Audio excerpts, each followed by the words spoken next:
Every morning, Harriet Sutton would stand at the window of her small suburban home, gazing at the basketball hoop in the driveway where her grandchildren used to play.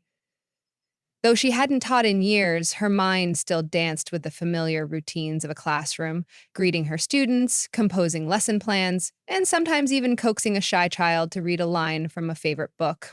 Since retirement, life had grown quieter, and with each new gray hair, she felt as if time was quietly slipping away.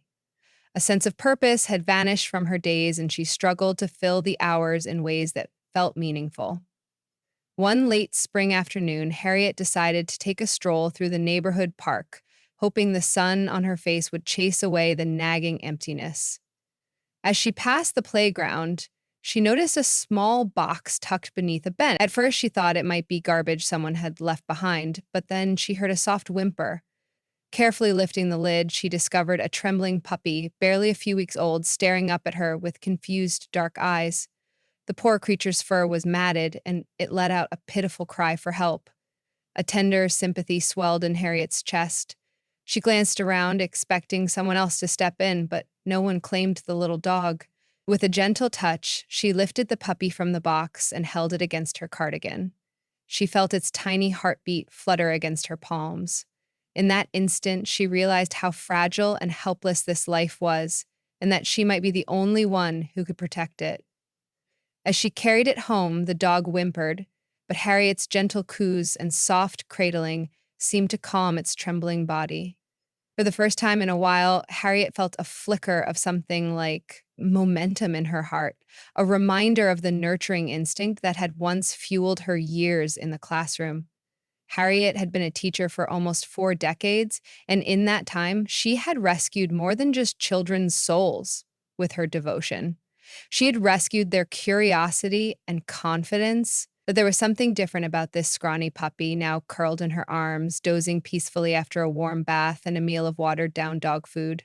Though Harriet had family, 2 grown daughters, and several grandchildren scattered across the country, her days passed mostly in solitude.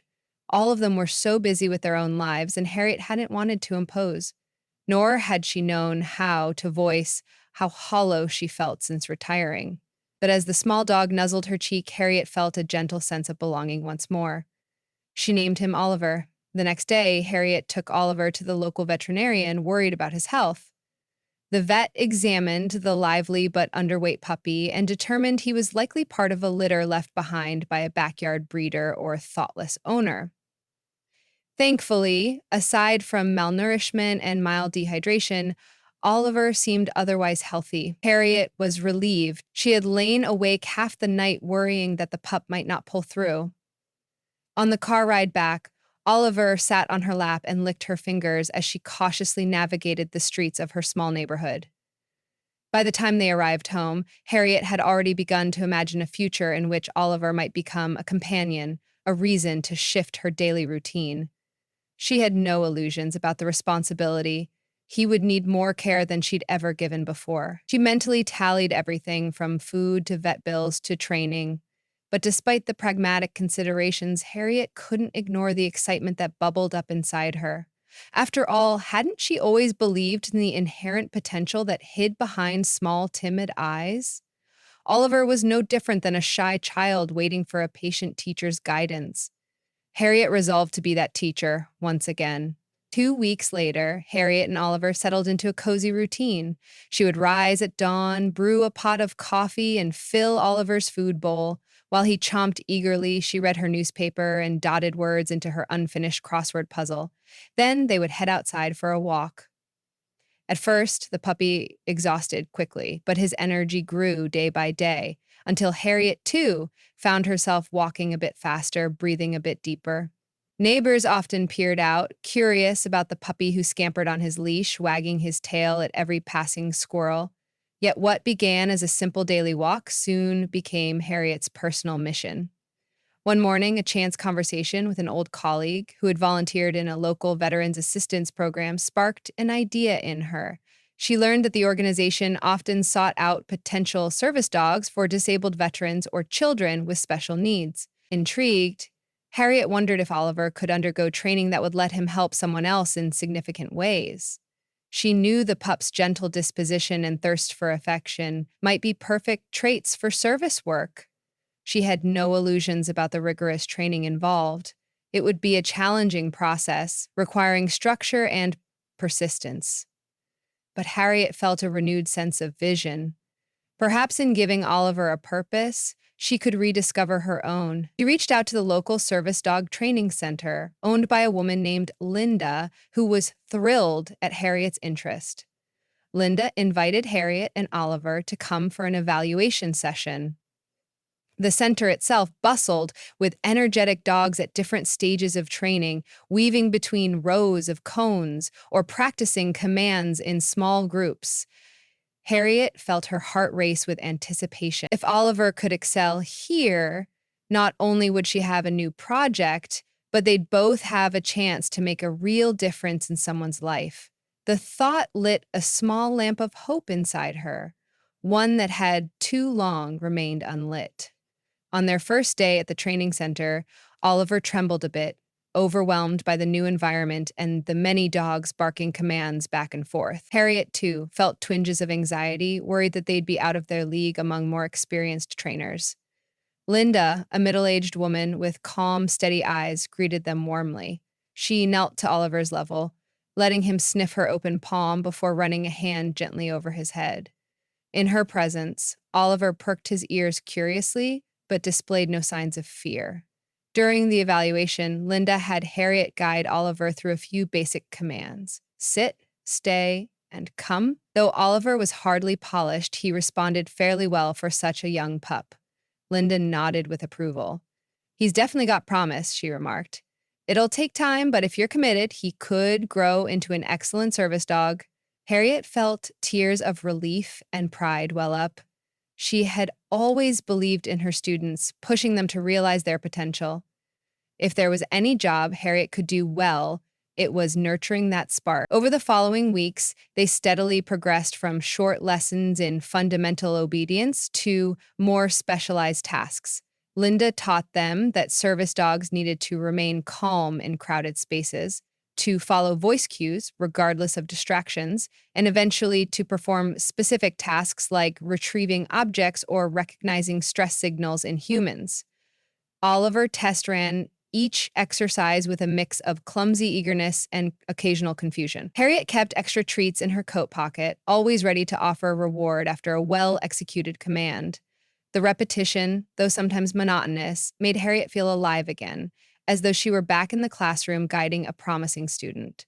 Every small victory, a particularly smooth heel, or Oliver's fearless crossing of a busy street, became a miniature celebration of growth and perseverance. One day, Harriet and Oliver stopped by the local elementary school, where Harriet's friend, Mary, still worked as a reading specialist. Mary had invited them to give a short demonstration to a small group of children who struggled with anxiety issues. At first, Harriet was hesitant. Oliver was still in training, and she feared he might not behave perfectly in front of so many wide-eyed children. But Mary insisted that seeing a service dog in training could inspire them. Harriet finally agreed, though her nerves fluttered at the thought of stepping into a classroom again. As they entered the bright, poster-adorned space, Harriet felt a familiar nostalgia wash over her. She saw tiny chairs and desks, labeled reading corners, and colorful alphabet banners. The children gasped with delight when they saw Oliver. He wagged his tail eagerly, sniffing their sneakers and letting them pat his soft ears. Harriet cleared her throat, recalling how she had once commanded the attention of a room full of youngsters. She introduced Oliver, explaining that he was training to help someone who might need assistance doing everyday tasks. She described how service dogs could open doors, pick up dropped items, and even press special buttons. The children sat transfixed, and their eyes widened when Oliver demonstrated simple commands like sit and stay. When she opened the floor for questions, a timid boy at the front raised his hand. He asked, barely above a whisper, "Does Oliver help with feeling scared, too?" Harriet bent down so they were at eye level. She gently answered that service dogs could also sense when their person was anxious and provide comfort. He described how a dog's presence could ease loneliness or stress just by offering unconditional love and security. She noticed the boy's eyes shift to Oliver, and in that gaze, Harriet saw glimmers of hope. That day, as they left the school, Harriet realized Oliver wasn't just learning how to be useful, he was already changing lives, hers included. Time ushered in brisk autumn winds, painting the leaves a deep crimson and gold. Harriet and Oliver had advanced to more complex tasks at the training center. Linda began teaching Oliver how to differentiate specific scents, a skill that could help someone with diabetes sense dips in blood sugar or assist individuals who needed medication fetched on command. Harriet was both fascinated and challenged by this level of detail. She spent hours practicing with Oliver at home, placing different scents on rags and rewarding him whenever he correctly identified the right one. Despite the progress, training was not without its hurdles. Some days, Oliver would be distracted by a stray cat or become stubborn and refuse a command he had seemingly mastered the day before. On a particularly discouraging afternoon, Harriet caught a glimpse of her reflection in the backyard window. Her brows furrowed, her lips pursed in frustration. She felt silly for pushing herself and Oliver so hard. Maybe she was being reckless, clinging to an idea that might not even materialize into success. She sat on the back steps, staring at the zinnias she had planted earlier that spring, which, despite her care, now drooped and wilted with the onset of cooler weather. Was she repeating that pattern of investing so much care only to watch things fade away? Then Oliver came bounding out, nudged his nose under her arm, and curled into her lap. Seemingly sensing her dismay, he rested his head on her knee, letting out a gentle, comforting sigh. The small gesture reminded Harriet that training, like education, was not always linear. There would be triumphs and setbacks. She ran her hand along Oliver's glossy fur and whispered softly, "We'll keep trying." Because that was what she had always done as a teacher, even on days when her students struggled. She never gave up on them, and she wasn't about to give up on Oliver or herself. Winter came early and dusted the neighborhood streets in a soft blanket of snow. The cold air meant shorter outdoor sessions, but Harriet compensated by arranging more in-home practices. She reorganized her living room, creating little obstacle courses for Oliver to navigate. She taught him to retrieve her slippers or to press a doorbell mounted low on the wall. Linda had also provided a weighted vest for Oliver to wear, training him to remain calm under distractions and carry small items.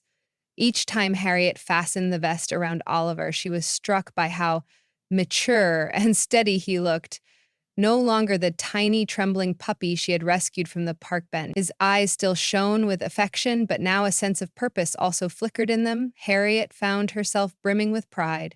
Sometimes she would invite Mary or one of the neighbors to observe Oliver's newest skill. Seeing their impressed faces made Harriet's heart swell. She felt purposeful again, as if each lesson taught to Oliver was resurrecting the educator in her. Even after her official retirement, she was making a lasting imprint on the world. The surprising part was how Oliver's training began to merge seamlessly with Harriet's own daily life. Whenever she felt a pang of loneliness, Oliver would sense her mood and rest his chin on her knee, offering comfort. When Harriet had trouble bending to pick up something off the floor, her back often reminded her of her age. Oliver would eagerly fetch it. In these small but significant ways, he brought Harriet the companionship she hadn't even realized she craved. It was as though the two had formed a new kind of teacher-student bond, reciprocal, unwavering, and layered with a love that came from facing challenges side by side. With the holidays drawing near, Harriet and Oliver made another visit to the Service Dog Center, this time for a more formal assessment. Linda explained that they would conduct a simulation to see if Oliver could handle the tasks expected of certified service dogs. Harriet's pulse quickened as she and Oliver circled the yard. The test involved guiding Harriet through a series of obstacles, responding to multiple commands, and ignoring distractions. A barking dog, a ringing phone, dropped food. Oliver performed admirably, though his eyes lingered on a tennis ball rolling by, betraying a brief temptation. After the session ended, Linda congratulated Harriet. You've done wonderfully with him, Linda said, stroking Oliver's head. He's well on his way to official certification. Harriet's cheeks warmed at the praise, but part of her heart sank. If Oliver became certified, he would eventually be matched with someone who needed his services, a disabled veteran or possibly a child with special needs. While Harriet had understood this from the start, living with Oliver for months had fused them together in a bond Harriet hadn't anticipated. Letting him go would be like letting go of a dear friend. She drove home in silence, her mind swirling with conflicting emotions. That evening, Harriet sat in her armchair by the fireplace, Oliver curled at her feet. She stared at the Christmas tree in the corner, remembering past holidays when her house had been filled with voices. Her daughters, her students in the final weeks before winter break, the swirl of parties and invitations. Now, Harriet was sitting quietly with a dog who might soon leave. She wrapped herself tighter in the knitted throw draped over her shoulders. Could she truly part with Oliver, knowing how much comfort and joy he had brought back into her life? As January arrived, Harriet wrestled with her conscience. She found herself making mental lists. On one side was her attachment to Oliver. On the other was the knowledge that a dedicated, loving service dog like him could transform someone's life. One night, she received a phone call from Linda filled with good news. There was a deserving candidate who might benefit from Oliver's companionship. Linda explained that the individual was a young man named Adam, a veteran recently returned from overseas who struggled with PTSD and mobility issues. He's showing promising improvements, but he really needs a service dog to help him navigate daily tasks and emotional triggers, Linda said. Harriet closed her eyes, picturing this man she had never met, but who risked so much. Wasn't helping someone like Adam exactly the reason she'd started this journey? Still, Harriet's heart felt heavy. She discussed it with Mary, who reminded her that as a teacher, Harriet had always nurtured her students to eventually let them spread their wings. Wasn't that the same principle here? The final test of Harriet's own capacity for love and selflessness? She knew Mary was right. Harriet recalled the days of watching her students graduate, feeling the proud ache of letting them go. Oliver had been her new mission. Together, they had found renewed hope. But in the grand design of life, Harriet understood that it was time for Oliver to become someone else's anchor. They scheduled a meeting with Adam to introduce him to Oliver. Harriet drove to the training center, her nerves in knots. When she arrived, Linda guided her into a quiet room with comfortable chairs.